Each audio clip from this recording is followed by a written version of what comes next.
Recently, I've been hearing people in the music industry use a very strange word.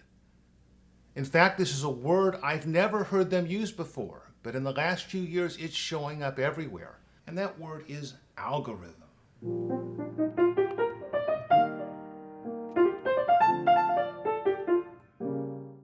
A few years ago, I never heard anybody in the music industry talk about algorithms. Now it sometimes seems that's all they want to talk about. Can music really be reduced to algorithms? Well, there's a great belief it can now. In fact, there's a belief that every aspect of music can potentially be reduced to an algorithm. They want to talk about algorithms that will help them pick which artist to sign.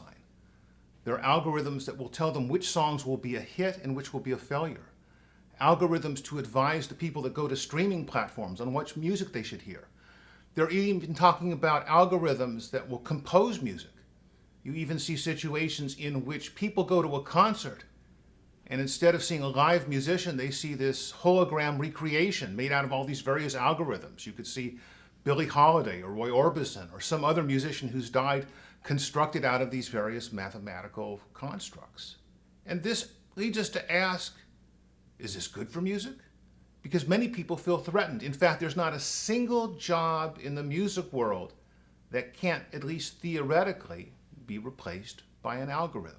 Now, it's interesting to note that we think this is a very current issue. We think this is a very modern issue. But in fact, the conflict between music and mathematics has been going on for 2,500 years. And it's recurred in very different ways and at very different points in the history of culture.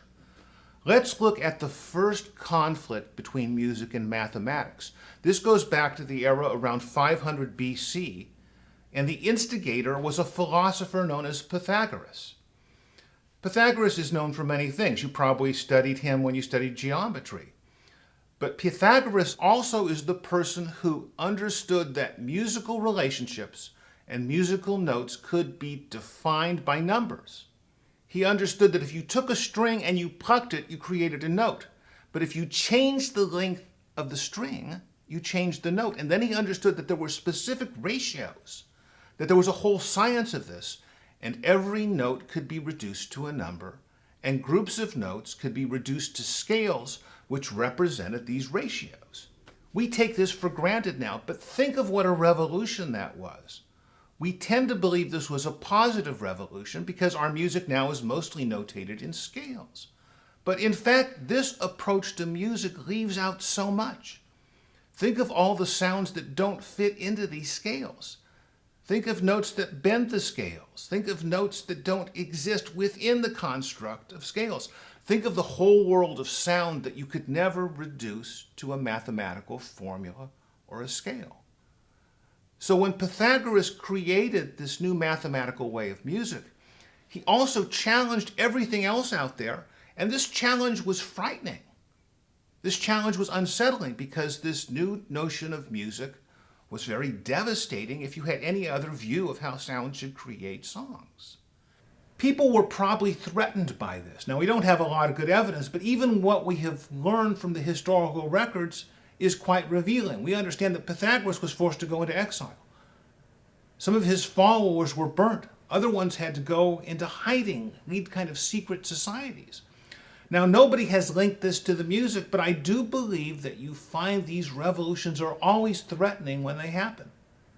It's interesting, the next great revolution in music and math came with an individual named Guido d'Arezzo. This is now 1,500 years after Pythagoras.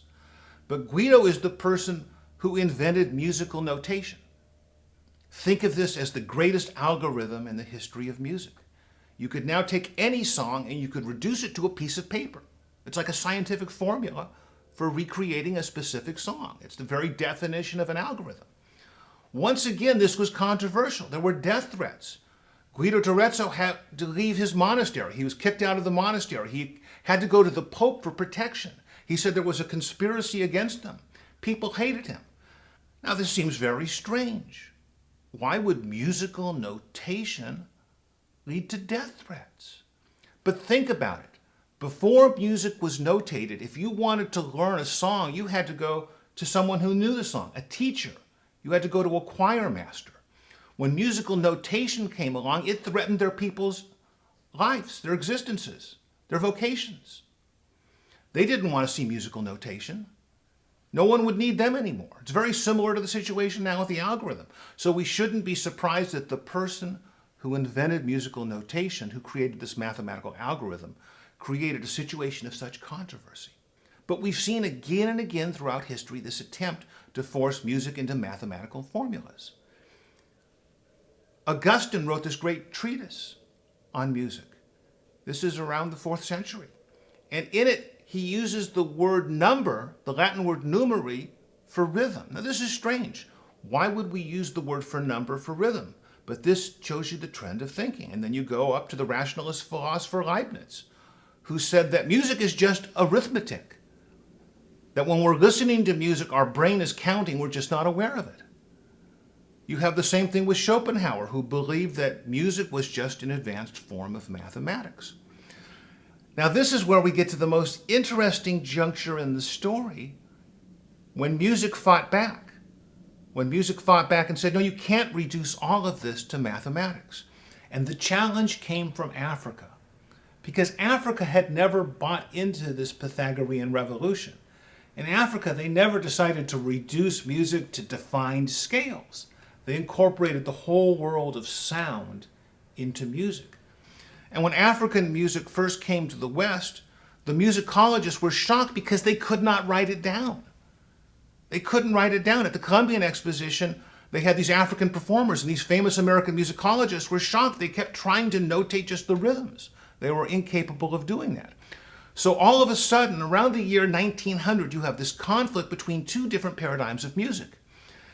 And the one that challenged the mathematical dominance was the blues, because the blues didn't believe a note should always be played in tune. The blues would bend notes. The blues would use notes that were not in the scale. And this led to a 100-year burst of creativity in which all of popular music learned about bending notes. They learned about sounds that couldn't be included in the scale. This not only influenced blues, it influenced jazz, it entered into country music. You had people yodeling and doing all these things you couldn't notate. Even when you listen to these singing competitions on TV, you find that the singers will always bend the notes. This didn't exist before the blues entered into the mainstream of popular music. So you see that mathematics does not have to dominate, and when mathematics is challenged by the entry of an African element, by the entry of a jazz element, by the entry of a blues element, it revitalizes the music. So I would suggest this is how we should look at the conflict today between music and math. We see these two paradigms. They're conflicting. Everybody wants to reduce things to the algorithm. But in a way, we need a new African revolution in our music. We need to understand not every aspect of music can be easily transformed into an algorithm. And the moment you try to reduce everything to math, there are all the things you leave outside.